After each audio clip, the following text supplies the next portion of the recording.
Hey everyone, this is Bhuvi. Maida parotta recipe எனக்கு தெரிஞ்சது நான் உங்கள் கூட ஷேர் பண்ணிக்கிறேன். நல்லா சாஃப்டான ஒரு பரோட்டாஸ் தான், நீங்கள் நம்பி பண்ணலாம். ஓகே, ஆல்ரெடி எக்ஸ்பர்ட்ஸ் ப்ளீஸ் வந்துட்டு இது பண்ணிக்கோங்க. எனக்கு தெரிஞ்ச அளவுக்கு நான் பண்ணியிருக்கேன். ஓகே, ஒரு ஸ்பூன் அளவுக்கு உப்பு போட்டுட்டு, ஒரு ஸ்பூன் அளவுக்கு சுகர் போட்டுக்கிட்டேன்.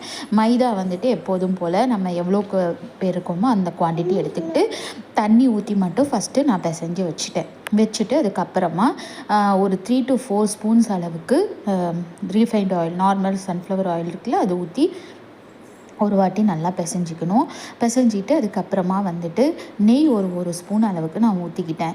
நெய் இல்லை பட்டரு இல்லைன்னா டால்டா எதுனாலும் நீங்கள் போட்டுக்கலாம். நான் நெய் யூஸ் பண்ணிக்கிட்டேன்.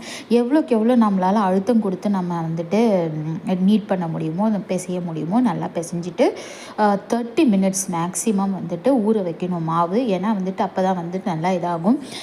தயிர், முட்டையோட வெள்ளை இது எல்லாம் போட்டு கூட நம்ம பிசையலாம்.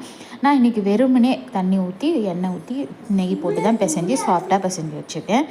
ஓகே, 30 மினிட்ஸ் ஆகிடுச்சு. அதுக்கப்புறம் நான் வந்துட்டு ஃபஸ்ட்டு ஒரு டைப் மாதிரி நான் வந்துட்டு செஞ்சுக்கிட்டேன். இந்த மாதிரி நல்லா நீட் பண்ணி திரட்டி வச்சுக்கிட்டு கத்தியால் வந்துட்டு ஒரு கீறிட்டு முக்கோணம் மாதிரி பண்ணிவிட்டு உருட்டி ஒரு ஷேப்புக்கு நம்ம பண்ணியாச்சு.